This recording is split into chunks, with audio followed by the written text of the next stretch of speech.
Je dors pas beaucoup en ce Ça va, moment. oui, disons, vous C'est êtes le changement d'heure. changement d'heure, vous le vivez mal. J'ai dit 7h30 tout à l'heure, vous avez rien dit, mais bon.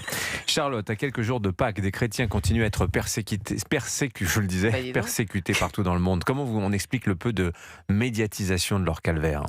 Ils s'en attristent parfois eux-mêmes, mais en ce jeudi saint, ils savent aussi que les apôtres eux-mêmes se sont endormis alors que Jésus allait entrer dans sa passion. Rien de très nouveau dans la faiblesse des hommes. Et pourtant, vous avez raison, leur calvaire est réel. On connaît les chiffres vertigineux de ces personnes empêchées de vivre sereinement leur foi à travers le monde. On sait que leur bourreau s'appelle islamisme, communisme, dictature, criminalité organisée.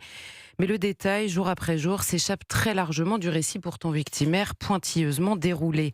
Il y a tous ces chrétiens qui, comme leurs compatriotes, souffrent le martyre de ces guerres à répétition. Mais il y a aussi ces chrétiens visés comme tels.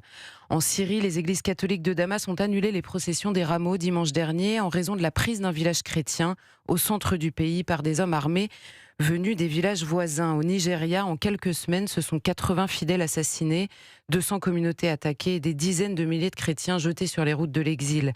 Ils réclament des réponses, une protection, de la justice, en vain. L'histoire de leurs martyrs se répète, les situations ne sont pas comparables, mais la persécution s'invite, parfois plus subtilement, au Soudan, au Yémen, en Érythrée, en Irak, à Gaza, en Cisjordanie, en Corée du Nord, au Mexique, et parfois même jusqu'en Europe désormais. Notre peuple souffre un calvaire, a alerté l'évêque du diocèse de Wukari au Nigeria, ce qui ne l'a pas empêché de poursuivre. Quand je les vois prier, quand je célèbre la messe avec eux, je suis rempli d'espérance. Après la croix, la résurrection, continue-t-il de témoigner malgré tout. Et comment on explique cette espérance, comme vous dites Charlotte, qui s'exprime des coins les plus ensanglantés de la terre ? Elle est étonnante, mais c'est sans doute celle qui leur rend le plus hommage. Ce n'est certainement pas l'amour de la souffrance qui les pousse à s'exprimer ainsi. Ils réclament évidemment qu'elle s'arrête, mais c'est le mystère de Pâques qui demeure pour eux la lumière, après les ténèbres dans lesquelles ils sont plongés. C'est le cœur de la foi chrétienne, de leur foi. La mort est vaincue et la vie, délivrée du mal, l'a emportée. On croit parfois que la foi est une appartenance, une identité, une communauté. Elle est avant tout un lien et un apaisement. Le mal n'est que l'absence d'un bien qui finira par triompher de manière définitive. C'est ça l'histoire de Pâques. Et mieux encore, il triomphe par amour de tous et en particulier du plus petit, de celui qui pleure, qui souffre et qui est injustement persécuté. À l'heure où l'on cherche à comprendre désespérément les raisons qui poussent certains à tuer, s'attarder sur celles qui poussent à vivre et parfois même à en mourir sont autrement plus impressionnantes. Car étonnamment, dans ces pays, les baptêmes sont nombreux, les églises sont pleines, même si l'exode est une menace permanente de disparition. Nous pensons parfois les croyants comme des ovnis un peu arriérés qui ont raté le train de l'histoire.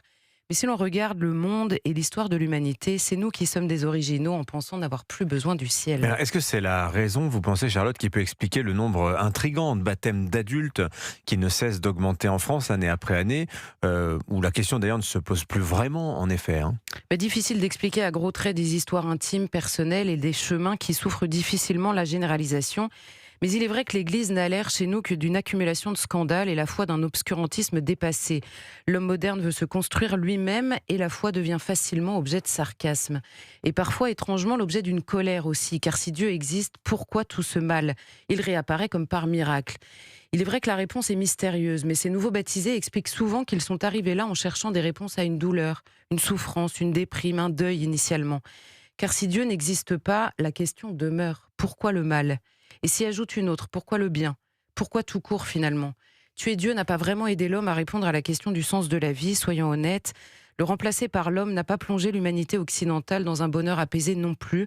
Et c'est peut-être cette déception qui pousse ces adultes, ici aussi finalement, à s'abandonner à leur tour à l'espérance. Signature Europe 1, Charlotte Dornelas, merci beaucoup Charlotte.